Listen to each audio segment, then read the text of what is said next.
Hello, guys. It is me, Shane Davis. I'm here with Yanzi Lin, and we are talking about the new owners of Warner Brothers. Today, me and Yanzi Lin are going to go through this. We've been following this. We've done a few videos on it, but honestly, it's been back and forth. Netflix came in at the last minute. It seems like Paramount was there. There was a rumor of Saudi money coming in. Maybe another country was going to buy Warner Brothers. And we've talked about this. The studio itself, for what they own, Wonder Woman, Batman, if you're only looking at superhero stuff, Robin, Joker, these characters are all getting ready to come up on a free domain come 2035. That means you yourself can make your own Superman book come 2034, Batman 2035.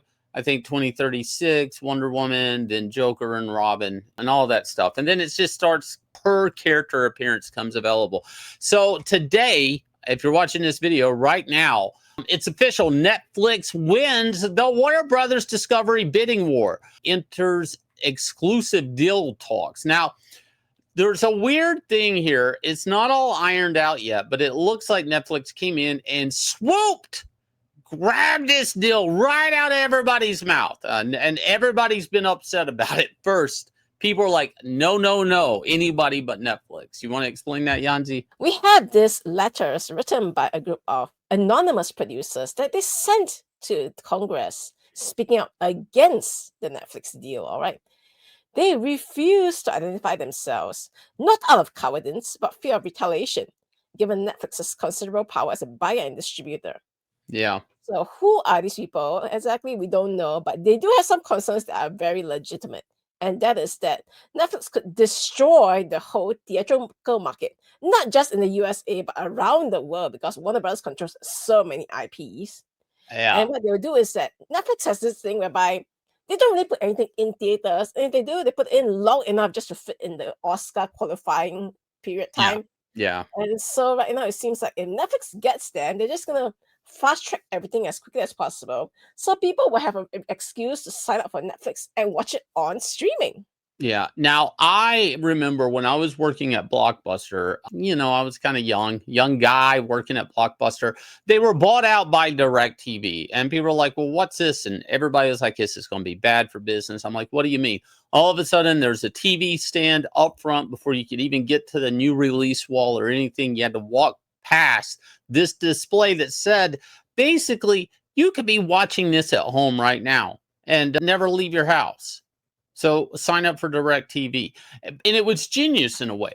It was really genius to buy a company to use their already marketing power, which was bringing people into a brick and mortar storefront, and then say, how about you quit coming here and never leave your couch? How about that? How about you don't have to come here and hope the movie's in stock, or hope the seat's available, or hope the popcorn doesn't taste like shit? How about you just click play at home? And guys, this is the same thing. People are going to spin this however which way. This is exactly the DirecTV Blockbuster event. Netflix, in my opinion, Netflix came in here, kind of slid in, got that bid, that sweet, juicy bid in, grabbed this deal. And by the way, there's a $5 billion breakup fee. That means if this deal falls apart, Warner Brothers gets $5 billion. Okay, so I don't think this deal is going to break up. Meaning, I think this is going to see its way through. But what Netflix is going to do, they just did with Frankenstein. You can look no further than Guillermo del Toro's Frankenstein to see exactly what Netflix is going to do across the board. They are going to, like Yanzi said, put the movies in for a minimum qualifier for any awards. But here's the catch. They're not going to advertise the movies. They're not. They're going to wait to turn on that advertising valve, to turn that water on, the advertising dollars to let you know this thing exists. They're going to do that when it's on Netflix, not in theaters. And this AMC mom and pop type theaters, even small theaters, they're not going to be able to survive this. I actually think if I really want to go out there, take the DC movies, for example. And this is a question. What if they did let one movie and push a movie really big in theaters, like say Batman? But you go to theaters, you watch that Batman movie, and you're like, oh, damn, all these things, all these other things, I have to now go to Netflix to watch. Now, I do think you will see that. I do think there will be this one big movie or something like that that they will put money behind. They will advertise, but it's going to shoot you straight back to Netflix.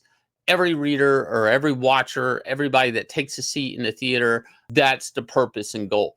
And can they stop this?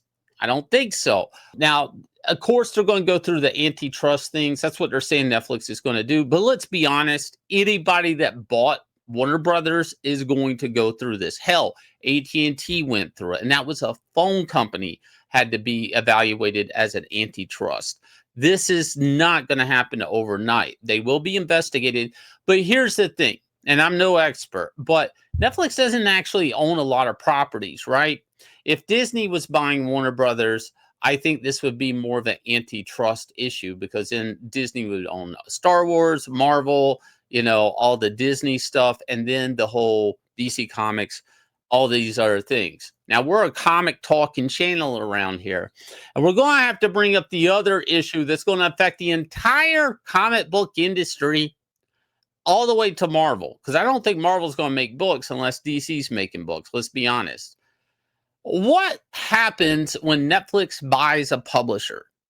Now, right now, we're sitting here arguing, well, does Netflix care about the theater? And I'm going to say, no, they don't. I actually think they're going to use the theaters to drive you to Netflix subscriptions.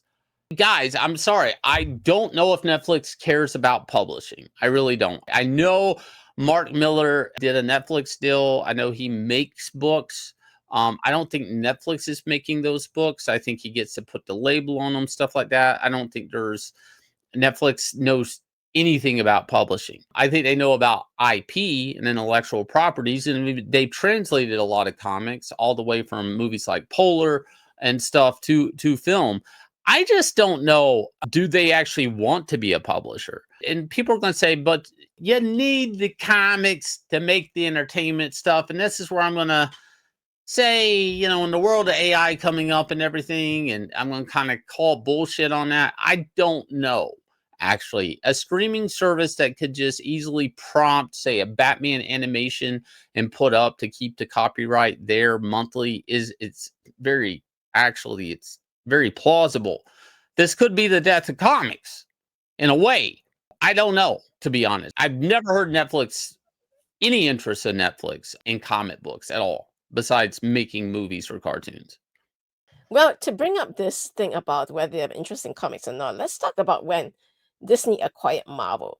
So they mainly acquired them for the IPs. They obviously didn't acquire them for the comic making division. They used the IPs to generate billion-dollar making movies.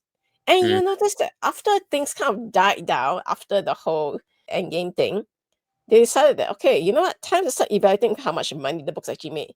Then they actually hired a guy to go in there to evaluate the profitability of every project before it could be greenlit. That's yeah. the thing that Marvel started doing, you see.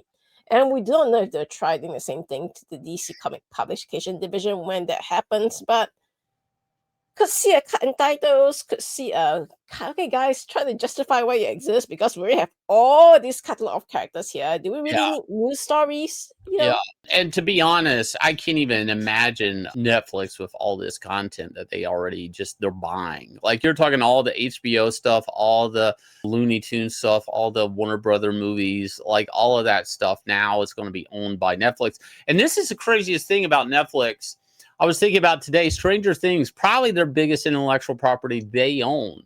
And now they just bought a bunch of intellectual properties. How crazy is that? A company that, if you know the history of Netflix, kind of started off with like a lot of B-list movies and stuff that they could get on the cheap, going all the way back to actual Netflix disc that you would get in the mail and stuff. The theater survived the whole COVID thing. So I actually am going to movies more now than I have in a long time. And it is ironic if Netflix is the thing that kills the theater. That we went through all the streaming wars are happening. Now Netflix is going to obviously dominate that with all of the Warner Brothers library. They're going to be the streaming giant. And what's it going to be like? Disney versus Netflix now? I It mean, will be Disney versus Netflix. But I just want to offer this slightly, devil's advocate thing. maybe theaters as a business model kind of sort of need to die off for a family of 3. For us to go to the theaters and have popcorn, that's like $60 over already.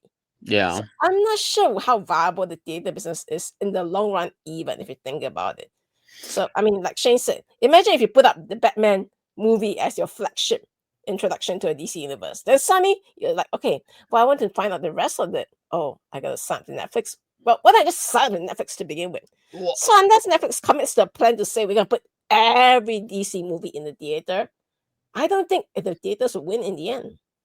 no, the theaters are going to win, but the theaters are fighting like hell. When we went to see Demon Slayer, the last movie we went to theaters to see, there was a bar up front for people to have drinks before the movie. Like, I guess if you're on the date, you go over, get a couple of drinks. It was really weird and strange. And of course, they're selling $100 popcorn buckets. Like, they're literally making collectibles that you can only get at the theaters now for a lot of this stuff. It's already like fighting like hell to be relevant in the world of collectibles and alcohols being brought into theaters, gourmet food, gourmet popcorn. Like the simple days of standing outside hoping to get a good seat, the FOMOs, I think kind of been killed just by being able to select your seat. A lot of time, like, I actually think that works against ticket sales. I know people will fight me on that, but there's some FOMO that they let loose. The theaters are already, I mean, they were kind of coming back. I'm going to give it to the theaters. I feel like they're fighting, at least, for me to become a patron again. Netflix, I think this is a sad day. I'll say it now. I do think it's a sad day. And I'm a guy, unlike everybody else on YouTube, I actually have an opinion on this. I have royalty deals with DC Comics on characters and books and stuff like that. So I have a dog in this fight. Like, I actually am concerned what this means if Netflix owns Warner Brothers and they just bought all my book deals. They bought characters that I have equity in. So I want this to work. I want it to work no matter who the owner is. I want it to work to the best it can. But the one thing I'm hard pressed to say is in all of this, I can't see Netflix being bothered with publication. I really can't. And I'm going to have to follow this because I can see Netflix just like shooting basically these books to a company like Dynamite, which I think is already happening because certain DC KO appearances of Dynamite characters. But I could see like Netflix just saying, you give us a fee and you can make whatever DC books you want. And that's not going to be what people need. Licensed books usually aren't drawn all that well. They look like crap because they're already in the negative before they even start hiring people because they have to pay a fee to Netflix just to have the pleasure of doing a Batman book. And that also forces them to not do books like Booster Gold or all these more characters that you might enjoy in DC Comics because they have to pay a fee for them now. Look, I feel bad for theaters, but I'm more, at least for me, I'm more worried about comic book shops right now. Are they going to have books? Are they going to have good books? Is this just going to transfer to a third party that will make DC books? I really don't see Netflix messing with publishing. I really don't. Their whole thing is streamline, one-stop shop, come to Netflix. That's it. You don't go anywhere else. And they are going to rig the theaters. They're going to put movies in for 2 or 3 weeks and then advertise them when they come out of theaters and they're on Netflix. That's the truth. If you guys will hit like, subscribe, ring the bell for notification. As always, you can go to 9 Lives Comics and pick up any books you want. They're in stock and they ship out next day. Go check them out. And Glorious Rags, Starlight Cats, Extend, all of that stuff. I'll leave you guys with a trailer and we'll catch you guys again with another video.